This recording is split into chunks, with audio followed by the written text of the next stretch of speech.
사실 쫓아내지 못한 족속들이라고 제목을 정했는데 제목 정하기가 어려워요. 이 부분이. 왜냐하면 이제 남은 지파들이 그 땅을 옆 살고 있던 가나안 사람들을 쫓아내지 못했는데 한두 지파가 그런 게 아니라 대부분의 지파들이 쫓아내지 못했기 때문에 이름을 붙이기가 좀 곤란합니다. 그래서 제가 그냥 거기 성경책에 보면 제목이 하나 붙어 있거든요. 거기에 그래서 저도 쫓아내지 못한 족속들이라고 이제 이름을 붙였는데요. 제가 이제 앞부분에 나와 있는 얘기를 조금 좀 정리해 드리면서 이게 그 사사기 1장이 어떻게 전개되고 있는지를 조금 좀 설명드리겠습니다. 이때가 시기적으로 여호수아가 살아있을 때입니다.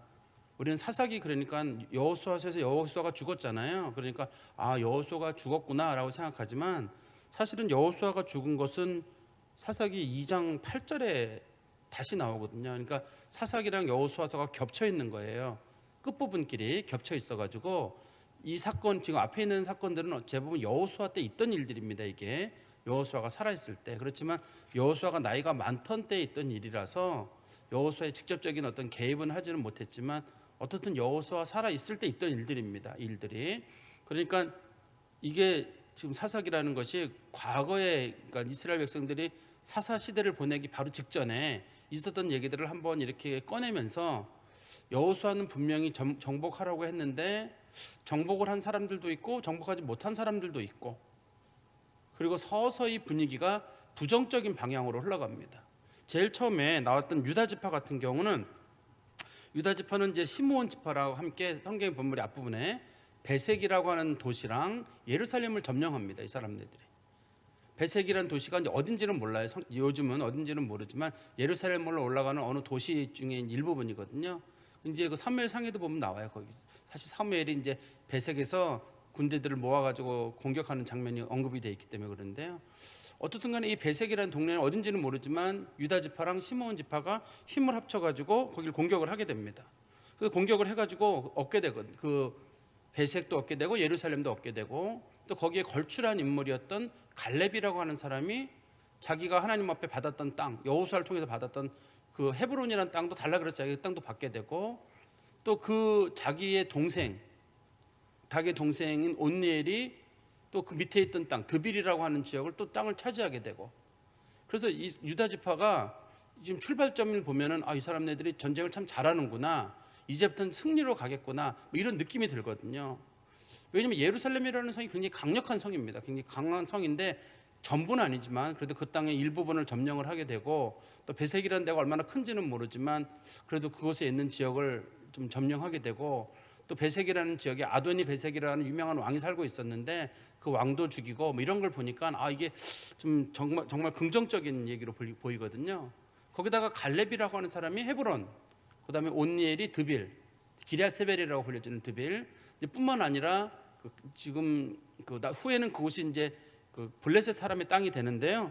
가사라든지 아스글론이라든지 에글론 같은 그런 땅들을 이제 얻게 됩니다. 이스라엘 사람들이요.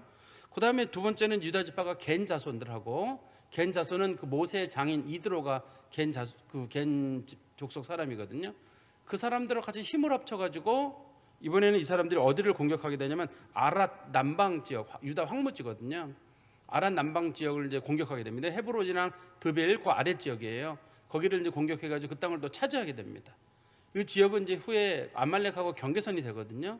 이 지역 사람들도 또 공격해가지고 땅을 또 크게 얻게 됐거든요. 이번에도 마찬가지로 전쟁에 승리를 하게 됐습니다.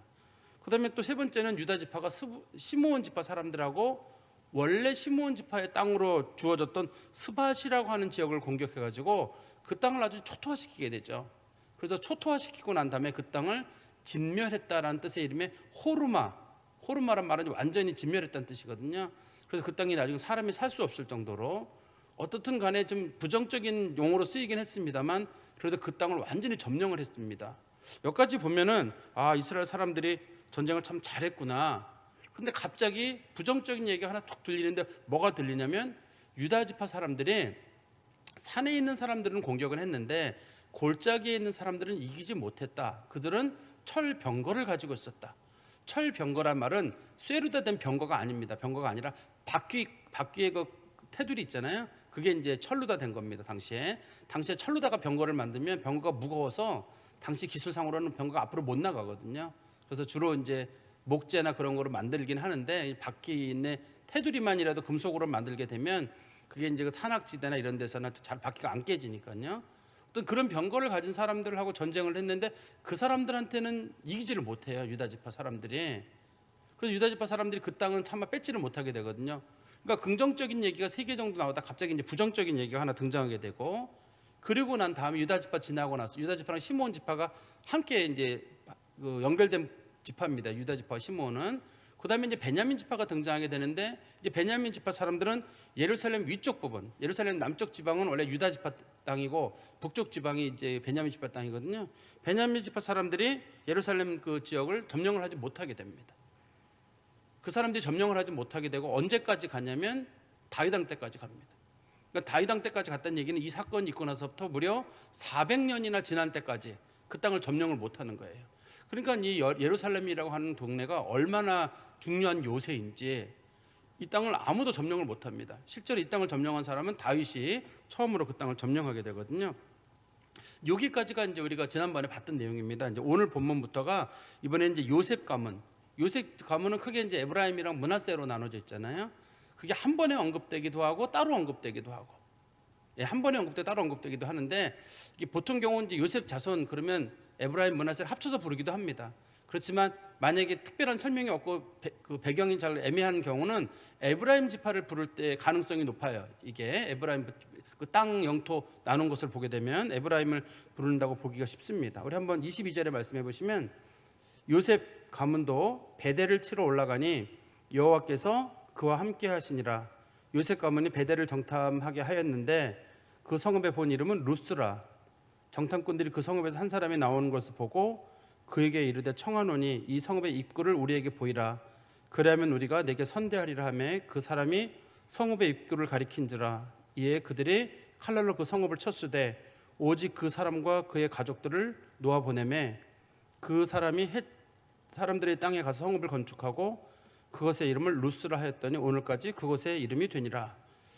이제 그 요셉 지파 사람들, 특별히 에브라임 사람들입니다. 이 사람들은 이 본문에서는 에브라임 사람들이 지도 잠깐 볼까요? 지도에 보시면 우리가 저 지도 말고 또 하나 지도가 있죠.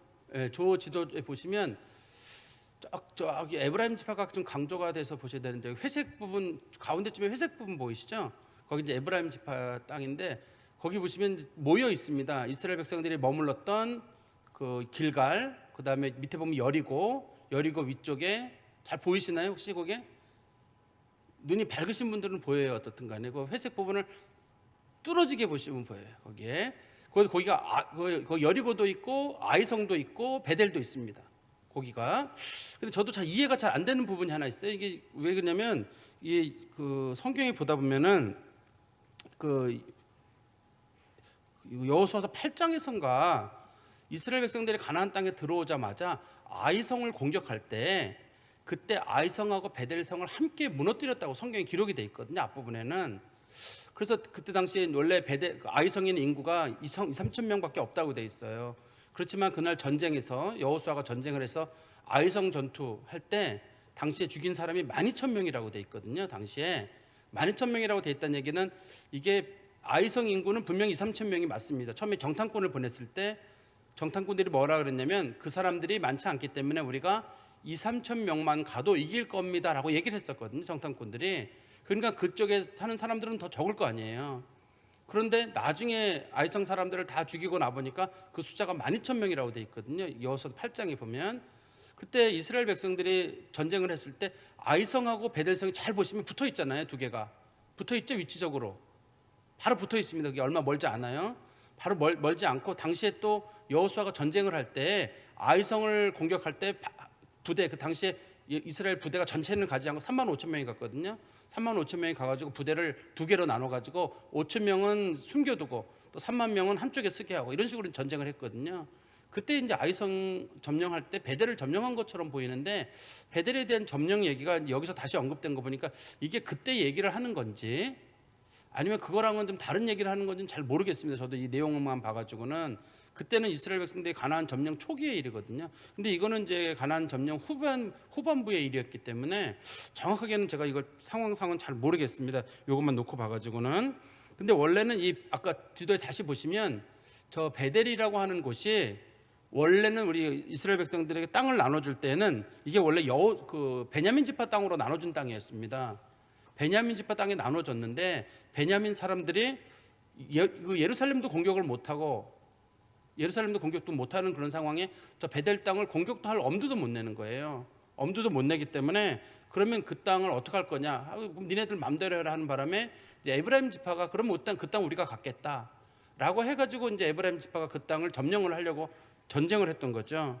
근데 성경에 보다 보면 이런 표현이 하나가 있습니다. 22절에 잘 안 나오는 표현인데요. 이런 표현이 있습니다. 요셉 가문도 베델을 치러 올라가니 여호와께서 그와 함께 하시니라. 이런 표현이 들어있어요. 다른 전쟁 얘기는 없습니다. 여기서는 딱 그 전쟁에만 그 표현이 들어있거든요. 하나님께서 기막힌 방법으로 도와주셨다라고 설명을 하고 있습니다. 왜 그러냐면 이 땅을 하나님께서 은혜를 베푸셔가지고 이들이 얻게 되는 거거든요. 그러니까 베델이라는 곳이 우리가 볼 때는 여리고는 큰 성인 걸 알잖아요. 근데 베델은 뭐 조그만 걸 알고 있는데, 그런데 베델을 놓고 보니까 베델에 정탐꾼을 보냈어요. 이스라엘 백성들이 정탐꾼을 보낸 경우, 그러니까 그 성을 이길 수 있을지 못 이길지 정탐꾼을 보낸 경우 성경에 서너 번밖에 안 나와요. 첫 번째는 이스라엘 백성들이 민수기 15장에서 정탐꾼 보냈을 때, 가데스 반에 정탐꾼 보냈을 때 있잖아요. 그때 한 번 보냈죠. 그 다음에 이 여리고 때 한 번 보내고, 아이성이라는 성 공격할 때 한 번 보내고, 이 성이 네 번째예요. 나머지 성을 공격할 때는 정탐꾼을 보내지 않습니다. 그러니까 정탐꾼을 보냈다는 얘기는 그 땅이 크고, 그 다음에 성이 단단하고 사람이 쉽게 들어갈 수 없는 그런 곳이라는 뜻이에요. 그러니까 이스라엘 백성들이 이 땅을 생각해 봤을 때, 이 땅은 어떻게 점령할 수 있을까 고민하고 있는데 하나님이 그들을 도와주셨다는 뜻이겠죠. 그래서 이 통경에 가보시면 뭐라고 되어 있냐면 24절에 정탐꾼이 성읍에서 나오는 한 사람이 나오는 것을 보고 그에게 이르되 청하노니, 이런 표현이 들리잖아요. 청하노니란 말은 정중하게 부탁했다는 뜻이에요. 정중하게 부탁을 하면서 이 성읍의 입구를 우리에게 보이라. 그리하면 우리가 내게 선대하리라. 이 베델로 갔는데 정탐꾼들이 가가지고 보니까 이 베델을 공격을 하려고 하는데 공격할 방법이 없어요. 문은 딱 닫혀 있고, 그래가지고 이 사람들에게 성읍의 입구가 어디냐라고 물어봤단 말은 성문이 어딘지는 모르지는 않을 거 아닙니까? 성문은 딱 티가 나잖아요. 그러니까 성문을 물어봤다기보다는 비밀 통로를 물어봤던 것 같아요. 혹시 이 동네 사람들만 다니는 비밀 통로가 없느냐, 그걸 딱 물어본 것 같습니다. 그래서 여기서 성읍의 입구란 말은 비밀 통로 같거든요. 그래서 비밀 통로를 알려달라고 하니까 그 사람이 이만저만하고 비밀 통로를 알려주거든요. 근데 이 과정을 잘 보세요. 보통의 경우라 그러면 청하노니가 아니라 그 사람을 잡아다가 고문을 해가지고 비밀 통로를 어딘지 알려달라, 이렇게 해가지고 이제 비밀 통로를 알고 그 땅을 공격하는 게 원칙이거든요. 그러면 그 땅을 만약에 공격을 해가지고 그 사람을 고문해가지고 얻게 되면 그 사람은 자기가 스스로가 정보를 준 게 아니기 때문에 이 사람도 죽게 되고 가족도 죽게 될 거예요. 그런데 이 사람이 스스로가 이 정탐꾼들이 정중하게 물어봤을 때 문이 입구가 저깁니다라고 알려주게 되거든요. 그러니까 당시 정탐꾼들이 약속을 합니다. 마치 여리고에서 라합의 가족들에게 약속하는 것처럼 우리가 성을 점령하게 되면 너와 너희 가족들을 살려주겠다, 그런 약속을 하게 되죠. 그래서 이제 그 땅을 점령을 하게 되는 거죠. 이 본문에 보시면, 그래서 이 일에 있어서 하나님께서 작용하시는 하나님의 특별한 섭리가 있어요. 그 성에 갔는데 마침 누가 나오고 있는 거예요. 그것도 하나님의 은혜예요. 근데 또 정중하게 물어봤는데 마침 그 사람이 대답을 하는 거예요. 만약에 그 사람이 안 나왔으면 상당한 시간이 걸릴 거거든요. 또 그 사람이 대답을 안 하고 끝까지 고문을 버틴다든지 난 말 못하겠다, 보통의 사람들이 대답을 하지는 않을 거거든요. 근데 마침 하나님이 그 사람 나오게 하시고, 그 사람이 이미 들었을 겁니다. 이스라엘 사람들이 그 지역을 공격하고 있다는 얘기를 들었기 때문에, 라합도 그랬잖아요. 당신들이 출애굽하는 과정뿐만 아니라 지금 이 모압 평지에서 했던 일 다 알고 있다. 바산왕 오기랑 그다음에 아모리 왕 시온의 성을 공격한 거 다 알고 있다. 그러니 당신이 하나님이 살아계신 거 아니까 우리를 도와달라, 이렇게 라합이 부탁하는 것처럼 이 사람도 아마 그런 거였을 것 같아요. 그래서 그런 사람을 준비해 주시는 것도 그게 하나님의 은혜예요. 근데 이걸 놓고 봤을 때, 이 하나님의 은혜라 말을 제가 강조하는 이유는 이제 이거 에브라임 지파, 특히 요셉 지파 사람들이 성을 점령한 다음에 우리가 이겼다, 이렇게 말할 수 없는 것이 그 일에 하나님의 개입이 거기에 작용을 했거든요. 신비하게 하나님의 이 역사하심이 거기에 들어 있습니다. 그리고 나서 그 사람이 어디로 가게 되냐면, 우리 26절에 보시면 그 사람이 햇사람들의 땅에 가서 성읍을 건축하고 그것의 이름을 루스라 하였더니 오늘까지 그것의 이름이 되니라. 원래 이 사람이 살던 곳이 루스예요.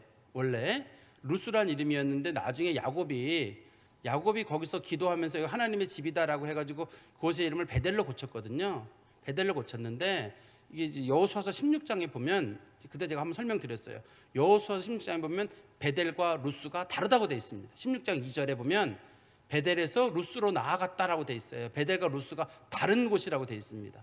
나머지 지역에서는 베델은 곧 루스다라고 되어 있는데 여호수아서 16장 2절에서만 이게 베델하고 루스는 다른 지역이라고 되어 있어요. 언급이. 그러니까 베델과 루스는 다른 지역인 게 맞아요. 다른 지역인 게 맞는데 루스는 작은 지역이고 베델이 큰 지역이라 후에 루스라고 하는 지역이 베델이라고 하는 지역에 포함이 된 것 같습니다. 이 설명으로. 근데 루스란 말의 원래 뜻이 아몬드 나무란 뜻이에요.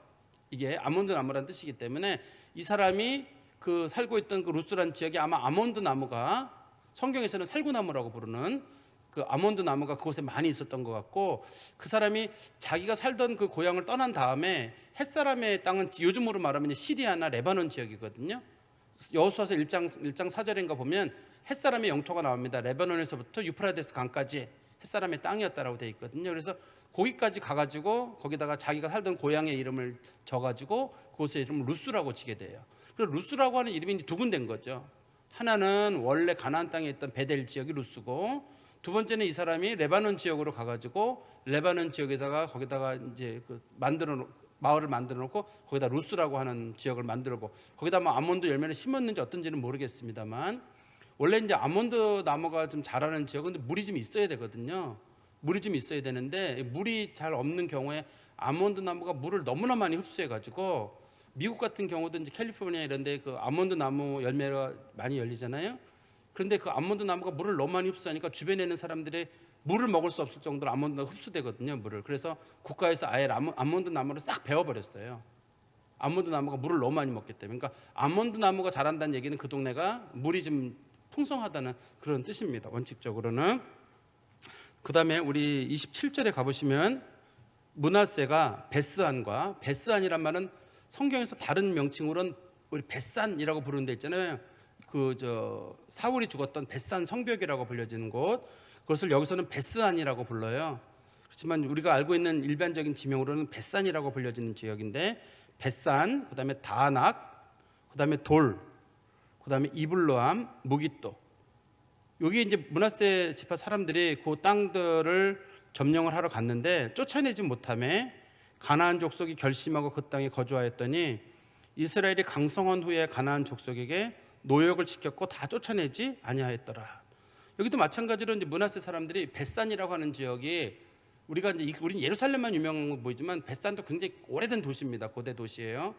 예루살렘만큼의 역사가 오래된 고대 도시예요. 한번 적어도 기원전 2000년 전부터 있던 오래된 도시입니다. 이 성벽이.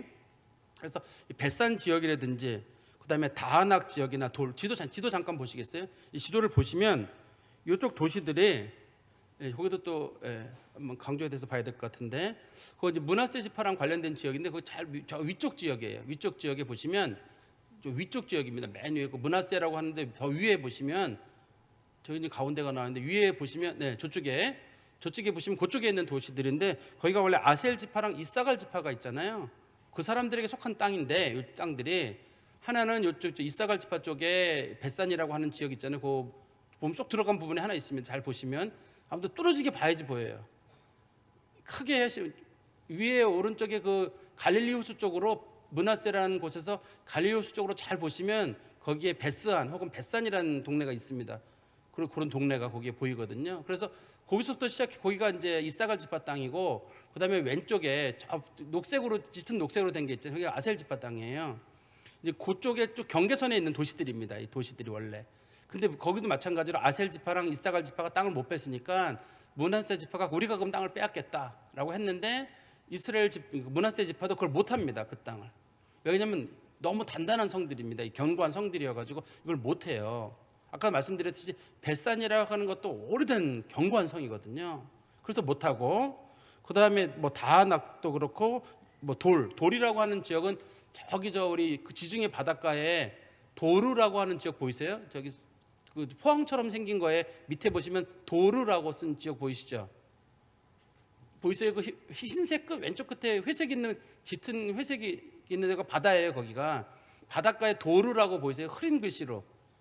네, 눈이 밝으시네요. 어쨌든 거기가 이제 돌이라고도 성경엔 돼 있고 사람들은 도르라고 부르는 지역인데 이스라엘에는 항구가 원래 두 개예요. 원래 항구는 두 개. 하나는 요빠, 두 번째는 저 도르라고 하는 항구가 원래 이스라엘에는 두 개 항구입니다. 나중에 이제 그 로마가 점령한 다음에는 이제 그 가이사랴라고 하는 항구가 새롭게 만들어지지만 원칙적으로 항구가 두 개예요. 그러니까 저기도 마찬가지로 오래된 유적들이 있는 곳이고 저쪽까지는 차마 그 점령을 못하는 겁니다. 점령을 못했다. 점령을 못해가지고 쫓아내지 못하였고 그리고 나서 그 사람들이 그곳에서 그 사람들과 함께 살았고 언제 쫓아내냐면 세월이 많이 지난 다음에 이 사람들을 쫓아내게 됩니다. 그런데 이 사람들이 이 땅을 쫓아내지 못한 이유는 왜 쫓아내지 못했냐면 만만하지가 않아서 그래요. 이제 나오는 도시들 중에는 만만한데도 쫓아내지 않은 도시가 있고 여기처럼 만만하지가 않아요. 이 도시들은 너무 강한 도시들이라서 특히 이제 무기또 같은 경우도 큰 그 성이 있는 지역이거든. 무기또가 우리 성경에 나오는 아마겟돈이 무기또란 뜻이란 말이에요. 거기서 전쟁이 일어난다는 뜻인데 그 자체가 큰 평원이고 거기에 울뚝 솟아 있는 그런 그 오래된 도시입니다. 무기또도 마찬가지로. 그러니까 이스라엘 사람들이 한 지파가 공격하기엔 너무 강력한 성들입니다. 여기를 이 사람들이 못하다가 성경에 보니까 언제 이 사람들이 그 땅을 점령하게 되냐면 이스라엘이 강성한 후에야, 세월이 아주 많이 지난 다음에야 이 일을 하게 됩니다. 이거 세월이 많이 지난 다음에 역시 마찬가지로 이것도 거의 다윗 왕 가까이 왔을 때만 이런 일이 있게 됩니다. 그리고 실제로 다윗 왕 때도 이 일을 못합니다. 다윗 왕도 이 일을 못해요. 이 도시들, 특별히 이 도시들 중에 그 여러 도시들을 공격하는 거는 실제적으로 누가 이 일을 하게 되냐면 바로가 하게 돼요. 솔로몬의 부인이 첫 번째 부인이 바로의 딸이거든요. 바로가 그 이스라엘 백성들의 수건이었던 이쪽 지역 사람들을 점령해 주는 조건에 자기 딸의 어떤 결혼 지참금으로 그 땅을 점령해 가지고 그 땅을 솔로몬에게 선물로 주는 거예요. 그래서 그 땅이 그 열왕기상 9장 16절에 보면 언급이 되어 있습니다. 그 부분이. 그래서 바로가 그 땅을 선물로 주니까 솔로몬 때라는 얘기는 다윗 때도 못했고 그 다음에 솔로몬 때도 못했는데 결혼하고 났을 때 그 땅을 받게 되는 거죠. 그러니까 그만큼 그 땅이 강성한 땅이었습니다. 근데 이 사람들 하나님께서 완전히 멸하라고 했는데 완전히 멸하지 못했던 거는 여기서 봤을 때는 나름대로는 충분한 이유가 있습니다. 이 사울 이만큼 적이 강하다는 뜻이거든요. 그런데 적이 강하다는 얘기는 그만큼 그 땅이 좋다는 뜻이에요. 싸워볼 만한 이유가 있다는 뜻이에요. 우리가 만약에 어떤 좋은 학교에 간다고 한다. 그러면 좋은 학교에는 많은 사람들이 지원을 하거든요. 그 이유는 들어갈 만한 이유가 있기 때문이에요. 좋은 직장도 마찬가지고 어떤 좋은 일을 할 때 좋은 일에는 그만큼 쳐다보는 사람들이 많고 그만큼 문이 좁아요. 좋은 길을 갈 때는. 이 성들도 마찬가지로 이스라엘 백성들이 일찍 좀 했으면 좋겠는데 너무 좋은 곳이기는 자기는 힘이 딸리거든요.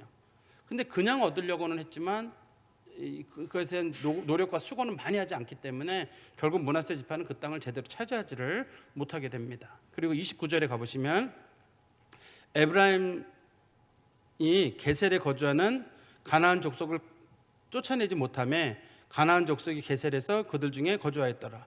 게셀이라고 하는 지역은 제가 설명을 드릴게요. 성경에 보시면 지도에 잘 안 나오는 지역이라 처음에 이제 그 이스라엘 백성들이 가나안 땅에 들어온 다음에 기브아에서 이제 기브온 족속들을 도와주는 사건이 있었거든요. 당시에 도와주는 사건이 있었는데 그것 때문에 이스라엘에 있는 예루살렘 주변에 있는 왕들이 전쟁을 한번 벌이게 됩니다. 전쟁을 벌이게 되는데 그때 여호수아가 사람들을 쭉 공격해가지고 라기스까지 공격을 한 사건이 있습니다. 그때 게셀 사람들이 와가지고 우리가 그러면 라기스 사람들과 동맹을 맺은 국가니까 우리가 라기스 사람들을 도와주겠다. 여호수아서 앞부분에 나와요, 그게요.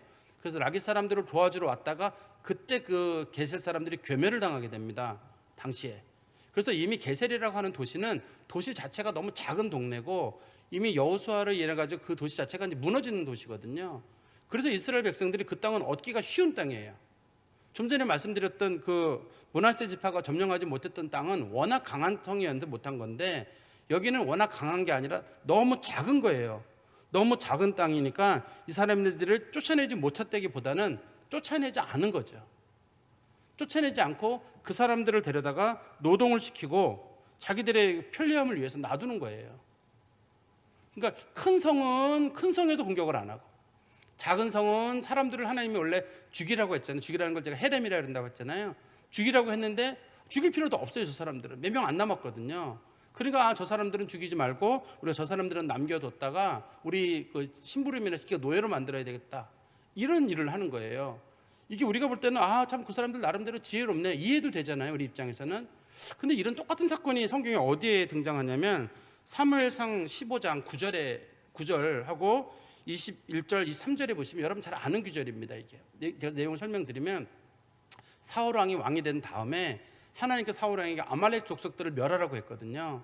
그러면 근데 아말렉 족속들이 가지고 있는 가축이 너무 좋아요. 그래서 이 사울 왕이 생각하기를 저 좋은 것들은 잡아다가 하나님 앞에 예물로 드려야 되겠다. 사실은 예물로 드린다는 말만 했지만 욕심이 났거든요. 하나님이 다 멸하라고 했지만 다 멸했긴 했는데 그 가축들 중에 너무 좋은 것만 몇 개를 남겨둔 거야. 이거는 핑계가 뭐냐면 이건 하나님 앞에 예물로 드려야지라고 한 거예요. 그래서 이제 사무엘이 가보니까 동물의 울음소리가 들리는 거예요. 이거 무슨 소리냐라고 물어보니까 이거는 내가 하나님 앞에 바치려고 좋은 것만 골라놔둔 겁니다 라고 하니까 사무엘이 말하기를 순종이 제사보다 낫고 드리는 것이 순양의 기름보다 낫지 않습니까? 왕이 하나님을 떠났기 때문에 하나님이 왕을 버리셨습니다.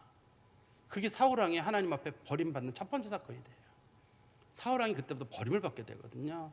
하나님께서 원하시는 건 온전한 순종이었는데, 지금 이 본문에서도 보면 그 에브라임 사람들이 게셀이라는 도시가 너무 작은 도시고 저거 뭐 무너뜨릴 필요도 없을 정도로 너무 힘이 약하니까 그냥 데리고 살면서 자신들이 저 사람들은 부려먹어야지 이렇게 생각했던 것 같아요. 그래서 그 사람들을 쫓아내지 않고 그 사람들하고 함께 살았다, 이렇게 돼 있거든요. 그 다음에 30절 말씀해 보시면 스불론은 기드론, 성경에 보면 기드론이란 그러면 대부분 사람들은 그 예루살렘에 있는 기드론 시내를 생각하는데 그거 아닙니다. 이게 기드론이라는 지명이 여러 개가 있는데요. 스불론 지파는 지도에 보시면 저 위쪽에 있잖아요. 위쪽에 있습니다. 스불론, 납달리는 갈릴리 호수 쪽에 있는 도시거든요. 그래서 이 기드론이랑 나할롤을 다른 데서는 나할랄이라고 부르거든요. 여기 보시면 기드론 주민과 나할롤 주민을 쫓아내지 못하였으므로 가나안 족속이 그들 중에 거주하면서 노역을 하였더라. 이제 이스라엘 사람들이 여기서도 마찬가지로 이 사람들을 못 쫓아내요. 이 스불론 지파 사람들도 그 사람들을 쫓아내려고 했는데 그 사람들을 못 쫓아냅니다. 그러면 그 사람들의 숫자가 많았느냐? 그 사람들의 숫자도 많지 않습니다. 그 지역 자체가 인구 자체가 많지 않은 지역, 이스라엘 지역이 변방 지역이기 때문에 인구가 많은 지역은 아니거든요. 그런데 이스라엘 사람들이 그 사람 쫓아내지 못해요. 이것도 마찬가지로 앞에 나오는 게셀처럼 노동력을 이용하고 싶은 그들 나름대로 이기심이 거기에 작용을 하는 거예요. 저걸 이용해 먹어야 되겠다, 그런 마음을 먹었던 거죠. 그리고 31절 32절에 보시면 아셀이 악고 주민과 시돈 주민과 알랍 주민과 악십과 그다음에 헬바 주민, 그다음에 아빅, 르홉 주민들을 쫓아내지 못하였고 아셀 족속이 그 땅의 주민 가나안 족속 가운데 거주하였으니 이는 그들을 쫓아내지 못함이었더라. 여기 지금 아셀 지파가 한번 지도 잠깐 보시겠어요? 지도에 보시면 저 지도의 그 왼쪽에, 저 눈의 왼쪽에 보이는데 바닷가 쪽에 녹색의 아셀이라고 돼 있잖아요. 그 위에 제일 위에 보시면 두로와 시돈이 있습니다. 저기에. 그러니까 아셀 지파의 땅이 좋은 땅이긴 한데 지중해 바다를 끼고 있으니까 좋은 땅이긴 한데 저기는 이스라엘이 가나안 땅에 들어오기 전부터 페니키아라고 불려지는 사람들, 세계 최초로 문자를 만들고 세계 최초로 철기 문명 같은 걸 만들었던 페니키아 사람들이 저기 살던 지역이에요. 저 사람들이 세계 최초로 배를 만들었거든요. 큰 배를 만들어 세계 무역을 했던 사람들인데 저 사람들이 저기 살고 있는 지역이에요. 그래가지고 이 사람들이 엄두를 못 냅니다, 이 지역에서. 근데 그래도 이때가 초창기이기 때문에 그래도 이쪽 지역을 어떤 공격을 했었어야 돼요. 그렇지만 이 사람들이 그 사람들을 쫓아내지 못했고 그 사람들 가운데서 함께 거주했다. 그런데 이게 나중에 어떻게 되나요? 이 사람들 중에 시돈의 왕 엣바알이라고 하는 사람의 딸이 누구냐면 이세벨이거든요. 이세벨이 살아서 결국은 북쪽 이스라엘이 멸망하는 직접적인 원인이 되잖아요. 이세벨이 아세라 신상과 바알 신상을 이스라엘에 들여와가지고 이스라엘 사람들의 영적 타락을 아주 그냥 부추기게 되거든요. 그래가지고 결국 북쪽 이스라엘이 멸망을 하게 되잖아요. 아합 왕의 부인이 이세벨이 아니에요. 그때 하나님께서 그만큼 무너뜨리라고 하는 데는 그만한 이유가 있었을 텐데 그 사람들이 그 일을 안 했던 거예요. 그거 하나님께서 이런 것들이 걱정이 된 거거든요. 세월이 지난 다음에 일이지만 저 사람들을 남겨두게 되면. 근데 두로와 시돈 사람들을 생각하는 이스라엘 사람들 입장에서는 두로와 시돈이 무역을 했기 때문에 자신들이 그 사람 때문에 이익을 얻은 게 많아요. 또 솔로몬 때에는 두로왕 히람을 통해 가지고 나무를 가져와 가지고 그다음에 석공들을 데려와 가지고 그 사람들이 성전 짓는 데 사용되거든요. 그럼 결국 좋은 게 아니냐? 그렇게 따지면 뭐가 좋으냐 나쁘냐를 따질 수가 없어요. 어떻든 하나님께서 멸하라고 한 건 분명히 멸하라고 한 거였는데 멸하지 않아 가지고 결국 이스라엘 백성들이 영적으로 타락하는 그리고 멸망하게 되는 직접적인 원인이 되게 됩니다. 그리고 33절에 납달리는 벳세메스 주민과 벳세메스도 마찬가지. 성경에 보면 벳세메스 많이 나오잖아요. 우리가 그 사울왕 때나 뭐 다윗 왕 때 나오는 벳세메스는 예루살렘 주변에 있는 벳세메스고 여기는 납달리 지역에 있는 벳세메스입니다. 다른 지역이. 벳세메스란 말의 뜻은 태양의 집이란 뜻이니까 태양신을 섬기는 사람들이 살던 동네란 뜻입니다. 이 나쁜 뜻이에요. 그 다음에 벳아낫도 여신 이름이거든요. 아낫을 섬기는 사람들의 동네란 뜻입니다. 그러니까 벳아낫 이 두 주민을 쫓아내지 못하였고 그 땅 주민 가나안 족속 가운데 거주하였으나 벳세메스와 베다난 주민들이 그들에게 노역을 하였더라. 이제 이 사람들이 역시 마찬가지로 이 사람들을 쫓아내지 못하고 그 사람들을 노동력을 이용하는 일을 하게 됐습니다. 성경을 읽어보다 보면 이런 표현이 등장하거든요. 함께 살았다. 그 다음에 그들에게 일을 시켰다. 함께 사는 사람들은 함께 어울려 살면서 그 땅을 어떻게 같이 이용할 것인가. 또 그 사람들에게 노동을 시키면 노동을 시킴을 통해 가지고 이익을 얻으려고 하는 자기 나름대로 이제 생각이 있던 거예요. 그러니까 이 사람들이 바보는 아니지 않겠습니까? 자신들이 일하는 것보다는 이 사람들을 노예로 고용해 가지고 노예로 일을 시키면 엄청나게 좋을 거거든요. 그래서 이 사람들이 이익을 생각했던 거예요. 근데 하나님께서는 뭐라 그랬냐면 제발 좀 오만하지 말아라. 너희들이 저 사람들을 너희들의 노예로 만들 것처럼 보이지만 결국은 너희들이 저 사람들에게 동화가 되거든요. 동화가 돼가지고 이스라엘이 결국 그들에게 문화적으로나 영적으로 압도를 당하게 되는 겁니다. 이걸 우리 개인적인 마음으로 말하면 이런 거예요. 사람들이 결혼을 하게 될 때 안 믿는 사람들하고 결혼하는 경우입니다. 그런 경우에 내가 저 사람 전도할 수 있다. 자신이 있다는 거예요. 근데 그게 쉽나요? 생각보다. 쉽지 않아요. 생각보다. 저는 제가 아는 어떤 전도사님인데 전도사님이 이제 누구랑 결혼하게 됐는데 저희 그 알던 전도사님 친구분이에요. 그래서 전도사님 저보다 나이가 많은 분이죠. 지금 연세가 뭐 60, 70은 됐을 만한 제가 어린 시절에 저희 교회 전도사님이셨으니까 근데 그 전도사님이 어떤 군인분을 굉장히 좋아하셨어요. 좋아하셔가지고 둘이 결혼을 하게 됐는데 그때 이제 그 전도사님이 하는 말이 그거예요. 내가 전도사인데 내가 분명히 저분 전도할 수 있다. 근데 주변에 있는 분들이 그러지 마라. 너무 어려운 길을 가지 마라 했는데 자기 자신 있다는 거예요. 교회 안 다니세요, 그분. 남편이 워낙 폭력적이어가지고 폭력에 시달려서 결국 교회를 안 다니세요. 가정은 파탄이 나게 되고 이 영적으로 굉장히 사람들이 오만해지는 경우가 있거든요. 제가 좀 전에 말씀드렸잖아요. 함께 같이 살았다. 그 사람들을 노예로 부려먹었다. 그 사람들을 결국 잘 부려먹고 살았나 보구나. 나름대로는 그 편리성과 자신들의 수월성을 위해서 이용을 했다라고 볼 수 있겠지만 결과적으로는 그들이 신앙을 빼앗기게 되고 많은 것들을 잃게 돼요. 그래서 그리스도인들이 뭐를 인생의 가장 중요한 가치로 여길 것이냐, 신앙이 가장 중요한 가치냐, 아니면 사회적 성공이 중요한 가치냐, 물질이 중요한 가치냐, 그건 우리가 마음에 정해야 되잖아요.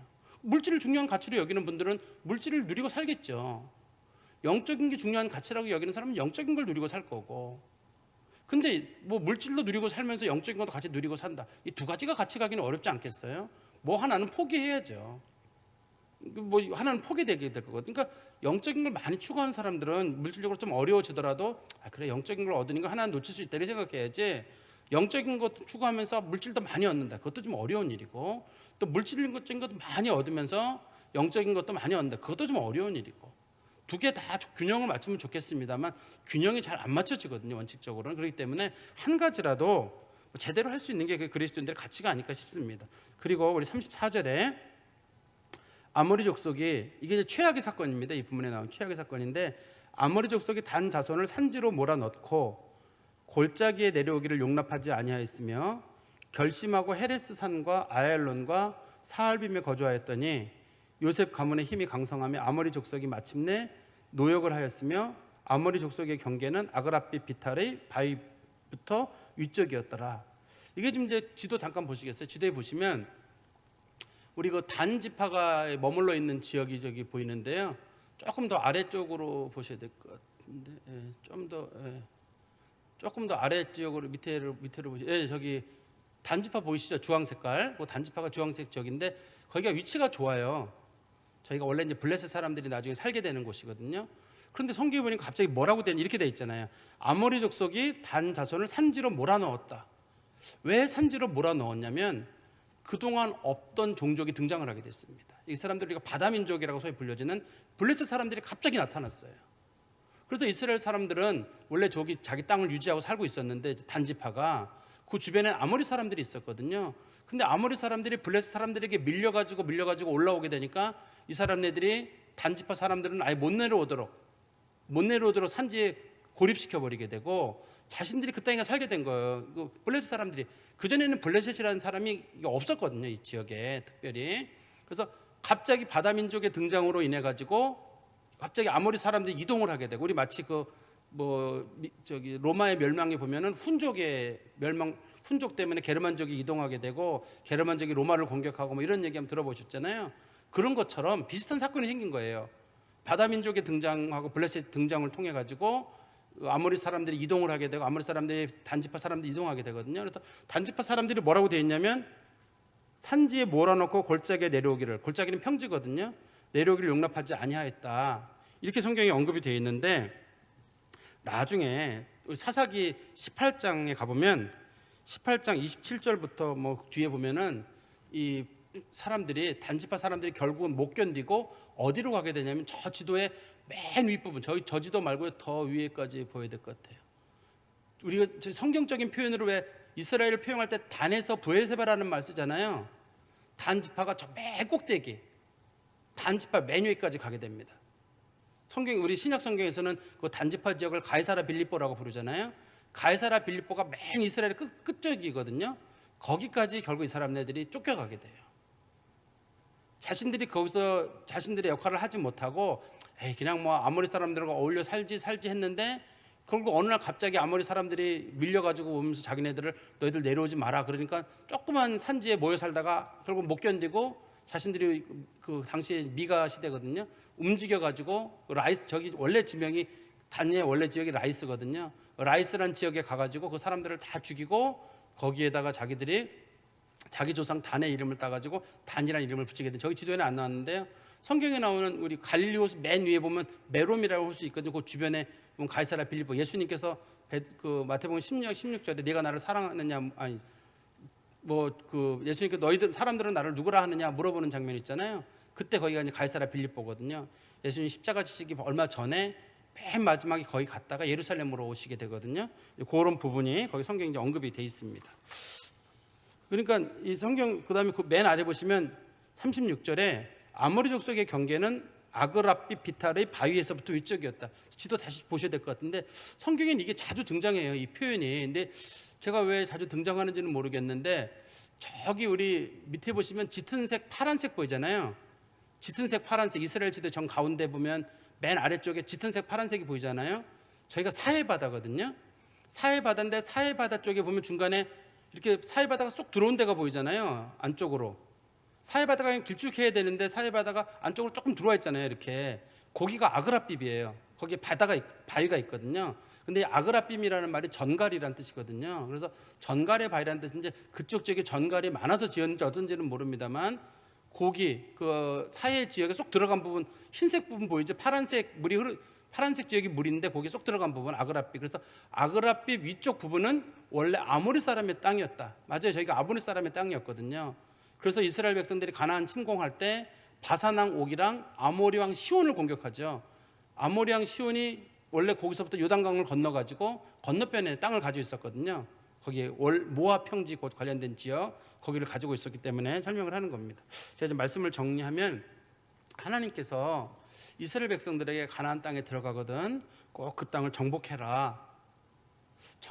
꼭 정복을 해야 된다. 하나님 부탁을 하셨어요. 사람 죽이는 게 목적은 아니잖아요. 하나님께서 이걸 무슨 죽이려고 사람들을 보내는 건 아니거든요. 근데 하나님이 그 사람들에게 그 땅을 가서 꼭 정복하고 특히 가난한 사람들은 절대 살려주지 말아라. 그리고 혹이라도 그들에게서 욕심나는 거 있다 그러면 그 불에 태워버리고 가축도 절대 살려두지 말아라.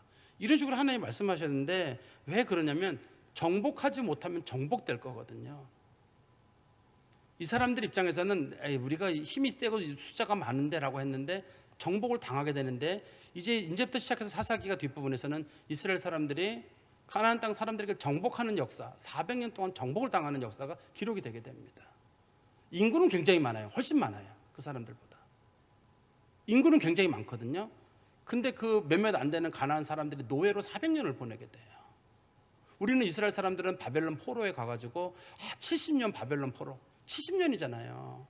거기는 워낙 바벨론이라는 나라가 큰 나라니까 끌려가서 그런다고 치는데 여기는 몇몇 되지도 않는 사람들 쪽에 머물러가지고 이거 아무것도 못하고 그냥 바보처럼 지내는 거예요. 하나님께서 분명히 그 땅 정복하고 봐주지 마라. 만약에 너희들이 그중에 봐주게 되면 너희들이 정복을 당하게 되고 너희가 동화될 것이라고 했는데 그 사람들이 그거를 너무 가볍게 여겼던 것 같아요. 욕심이 나니까요. 다 가축을 내버려요. 저 사람들 살려두면 저 사람 노예를 쓸 수 있는데 내가 일 안 하고도 저 사람들 부려먹으면 되는데 그런 얄팍한 욕심을 부렸다가 결국 큰 걸 잃게 되는 거죠. 그래서 하나님께서 영적인 싸움을 하라고 할 때도 영적인 싸움도 제발 가볍게 여기지 말기를. 영적인 싸움이 뭐 별거냐 이렇게 보지 마시고 하나님께서 영적인 싸움을 하라고 할 때 영적인 싸움도 좀 잘 하시고 그 다음에 종교라고 하는 거는 정신보다 앞서는 거예요. 그러니까 종교로 정신으로 무장한 사람들은 사람들이 좀 사상을 전향시킬 수 있지만 종교는 그게 안 되잖아요. 근데 우리는 종교가 사상보다 약해졌어요. 사상보다 약해져서 종교가 일종의 관념의 일부분이에요. 그래서 사람들이 종교를 쉽게 버려요. 종교를 쉽게 버리는 일은 있을 수 없습니다. 원래 원칙적으로는 사람이 자기 사상은 바꿀 수, 뭐 공산주의, 민주주의 이런 건 바꿀 수 있거든요, 사람들이. 근데 요즘 사람들 보면 공산주의나 뭐 민주주의 이 사람 잘 안 바꾼단 말이죠. 근데 종교라고 불려진 사람들, 그게 기독교든 혹은 뭐 가톨릭이든 무슬림이든 힌두교든 종교는 웬만하면 안 바꾸는 거예요. 왜냐하면 종교라고 하는 것 자체가 그들의 삶의 너무 깊은 부분에 들어와 있기 때문에 그러거든요. 근데 우리는 종교적 가치를 놓쳐버려요. 가볍게 여겨요. 웬만하면 교회 안 나와요. 제가 최근에 보니까 코로나 기간 동안에 우리나라 성도들이 뭐 크게 줄지 않았다 그러더라고요. 우리나라 성도들이. 근데 나중에 보니까 안 준 성도들이 온라인 성도로 남아있다라고 계산이 돼 있더라고요. 실제로는 교회를 안 나오는 사람이 한 40% 된다고 그러더라고요. 지난 2022년 12월 9일 날짜, 며칠 전의 일이잖아요. 그때 그 무슨 기독교 방송에서 나온 거예요. 12월 9일 날짜로 보니까 우리나라 사람들 중에 한 40%가 교회를 안 나오게 되는데 잘 나오던 사람들은 그대로 남아 있습니다. 90% 이상이 잘 나오던 사람들. 근데 신앙의 단계를 1, 2, 3, 4로 나눴을 때 1단계에 머무른 사람들은 아무도 안 나온다고 해요. 거의 대부분. 교회를 다닌 지 얼마 안 되거나 같은 사람들은 거의 안 나온다고 하고 4단계, 소위 중직자들이라고 불려진 사람들은 대부분 나온다고 하는데 문제는 다른 교회들 얘기 들어보면 중직자도 장로님들도 코로나 때 교회 안 나왔다는 얘기 제가 많이 들었어요. 코로나 무서워서 안 나왔다. 뭐 정부 방침이 무서워서 안 나왔다. 이게 종교가 그렇게 타협되고 그럴 수 있는 건지 잘 모르겠어요. 저는 종교라고 하는 건 내가 영혼을 걸고 목숨을 걸고 이거 붙잡고 천국까지 가겠다고 하는 게 종교 아니에요. 그래서 그것 때문에 우리 그리스도인들이 로마나 혹은 유대인들에 의해서나 그 많은 어려움을 당할 때도 끝까지 믿음을 지켰단 말이죠. 근데 우리는 종교적 가치를 너무 쉽게 버려가지고 제가 몇 번 말씀드렸습니다만 신없는 세상이라고 하는 그 책에 보면 유럽에 있는 기독교인들이 불과 몇십 년 전까지 기독교가 90%가 넘었는데 지금 10%가 안 되잖아요. 어떻게 그런 일이 있을 수가 있어요. 근데 그걸 그 사람이 분석한 이후에 보면 주로 이제 경제적인 풍요, 그다음에 여성의 사회적 진출, 좌파 정권의 등장 이 세 가지를 예를 들거든요. 교육이 좌파 정권을 통해서 교육이 등장하면서 종교에 대해서 부정적인 마음이 자꾸 심어지는 거예요. 그래서 여러분 혹시라도 뭐 좌파적인 생각을 가진 분들은 목사님이 좌파라는 표현을 왜 쓰냐는데 그 책에 나오는 겁니다. 그게 그 책에 그분은 그런 식으로 얘기를 그 사람 자체가 좌파예요. 그 사람 자체가 좌파인데 그 사람이 그 책을 쓴 겁니다. 좌파 정권이 들어오게 되면 사람들에게 신앙적 가치보다는 예를 들어서 동성애가 옳으냐 그러냐 찬성해 줄 수 있다. 삶과 죽음의 문제, 기독교만 옳으냐? 기독교만 꼭 옳다고 하지 말아라. 다른 종교도 옳다고 배려할 줄 알아라. 이렇게 하다 보니까 사람들이 기독교 신앙을 서서히 놓치게 되고 결과적으로는 10%가 안 되잖아요, 기독교인들. 유럽의 교회에 가보면 전부 다 80대, 90대들 노인들만 남아있고 몇십 년 내로 교회가 문 닫는다고 하는 거 아니겠어요? 그러니까 우리가 신앙적 가치도 잘 생각해야 되고 영적으로 진다는 건 그만큼 대가를 치르는 거예요. 이 사람들은 뭐 전쟁이 질 수도 있지 생각했는데 전쟁에 진다는 얘기는 결국은 그들의 종이 되는 거거든요. 이 사람들이 결국 그 가난한 사람들을 자기들 나름대로는 지배는 했는지 모르지만 결과로 정신적으로 지게 돼가지고 그들의 종이 되게 됩니다. 정신적 가치를 놓치게 돼요. 참 하나님께서 정복해라. 제발 그들에게 타협하지 말고 봐주지 말고 절대 용납하지 말라고 얘기를 했는데 그 얘기를 안 들었다가 결국은 너무나 큰 어려움을 당하는 모습을 보면 참 안타까운 마음을 갖게 됩니다. 우리도 신앙이라고 하는 것에 좀 강력하게 좀 무장을 하시고 신앙은 죽으면 죽으리라는 마음으로 하는 게 신앙생활인 거지 살아도 좋고 죽어도 좋고 뭐 이런 식으로 신앙생활하는 건 저는 아니라고 생각해요. 마음에 깊이 두시고 사시기를 간절히 소망합니다. 기도하겠습니다. 하나님 아버지, 주님 안에 감사합니다. 저희들이 하나님 말씀을 온전히 순종하게 해주시고 내 삶의 필요에 따라서 하나님 말씀을 변개하거나 하나님 말씀을 약화시키지 아니하도록 늘 하나님 말씀에 온전한 순종이 저희 가운데 있도록 은총을 베풀어 주시옵소서. 믿음의 가치와 그리스도에 대한 믿음을 결코 가볍게 여기지 아니하도록 목숨 걸고 지켜야 하는 일이고 또 수많은 그리스도인들이 목숨 걸고 우리에게 전해줬던 그 복음을 우리도 목숨 걸고 우리 후손들에게 남겨줘야 될 책임이 있다는 사실을 늘 마음에 기억하며 살게 하여 주시옵소서. 예수 그리스도 이름으로 기도하옵나이다. 아멘.